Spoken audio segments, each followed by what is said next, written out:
Racks mic देश का मिजाज साउथ।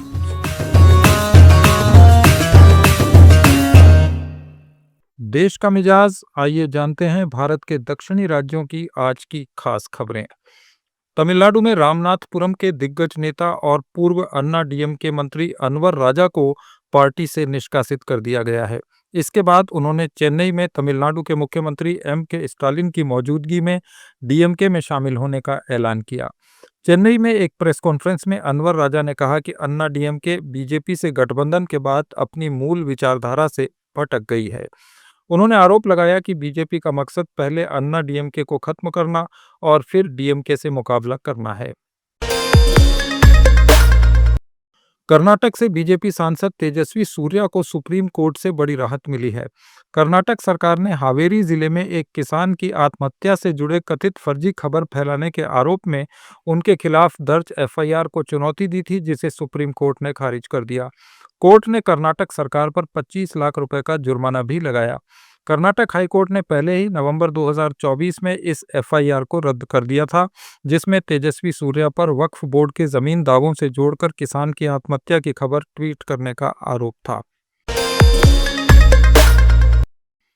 आंध्र प्रदेश के शराब घोटाले में ईडी की चार्जशीट में पूर्व मुख्यमंत्री वाईएस जगनमोहन रेड्डी पर गंभीर आरोप लगाए गए हैं। चार्जशीट के मुताबिक 2019 की दूसरी छमाही से लेकर 2022 तक जगन सरकार में शराब कारोबारियों से हर महीने 50 से 60 करोड़ रुपए की रिश्वत ली गई। ये रिश्वत शराब लाइसेंस और नीतियों में बदलाव के बदले वसूली गई। हालांकि जगन को इस चार्जशीट में आरोपी के रूप में नामित नहीं किया गया है, लेकिन उनका जिक्र रिश्वत लेने वाले के तौर पर किया गया है। आंध्र प्रदेश में तिरुमाला तिरुपति देवस्थानम ने वेंकटेश्वर मंदिर प्रबंधन के 4 कर्मचारियों को निलंबित कर दिया है। इन पर ईसाई धर्म का पालन करने और संस्था के नियमों का उल्लंघन करने का आरोप है।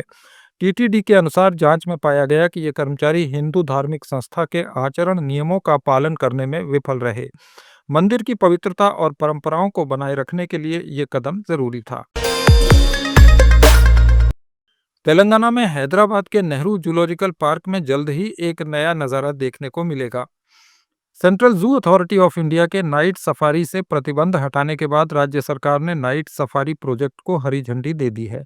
इसके तहत पर्यटक रात के अंधेरे में जंगली जानवरों की गतिविधियों को करीब से देख पाएंगे। ये रोमांचक और शैक्षिक अनुभव न केवल प्रकृति प्रेमियों के लिए खास होगा, बल्कि हैदराबाद में पर्यटन को भी बढ़ावा देगा। नेहरू जू के डायरेक्टर सुनील एस हिरेमठ के अनुसार ये सफारी अगले साल जुलाई तक शुरू हो जाएगी। इस दौरान रात में सक्रिय जानवर जैसे उल्लू, जंगली बिल्लियां, सिवेट्स और चमगादड़ देखे जा सकेंगे। सफारी शाम 6 से रात 11 बजे तक चलेगी। केरल में श्री नारायण धर्म परिपालना योगम एसएनडीपी के महासचिव वेल्लापल्ली नटेसन ने कोट्टायम में विभिन्न योगम यूनियनों की शाखा में दावा किया कि केरल जल्दी ही मुस्लिम बहुल राज्य बन जाएगा। नटेसन ने आरोप लगाया कि एलडीएफ और यूडीएफ दोनों सरकारें केवल मुस्लिम समुदाय के हितों को ध्यान में रख रही हैं। स्कूल के समय से लेकर यूनिफॉर्म तक हर फैसले में मुस्लिम समुदाय का दखल बढ़ रहा है। उन्होंने कहा कि मुस्लिम समुदाय उद्योग क्षेत्र में हावी है, जबकि ईसाई शिक्षा क्षेत्र पर कब्जा जमाए हुए हैं। नटेसन ने एजावा समुदाय से एकजुट होने की अपील की ताकि वे राज्य की सत्ता पर अपना प्रभाव डाल सकें। केरल सरकार ने ओणम उत्सव की तैयारियां शुरू कर दी हैं।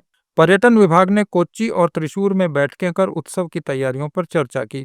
ये सांस्कृतिक त्योहार 27 अगस्त से 5 सितंबर तक मनाया जाएगा। इसमें पारंपरिक नृत्य, पुष्प सज्जा और ओणम साध्या जैसे कई आयोजन होंगे।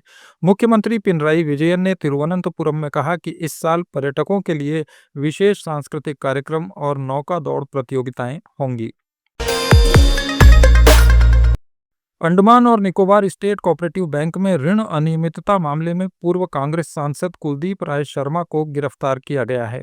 कुलदीप बैंक के अध्यक्ष रह चुके हैं। इन्हें पोर्ट ब्लेयर के एक अस्पताल से सीआईडी ने गिरफ्तार किया, जहां वे भर्ती थे।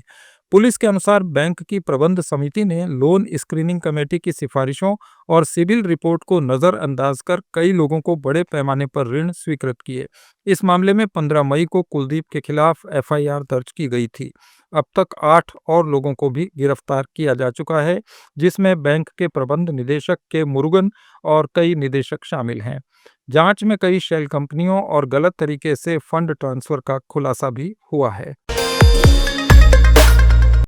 ये थे भारत के दक्षिणी राज्यों के आज के अहम समाचार। अपडेट्स के लिए जुड़े रहिए लेट्स माइक के साथ। आप सुन रहे थे let's make more than radio. Follow कीजिए हमें हमारे सोशल मीडिया प्लेटफॉर्म्स पर।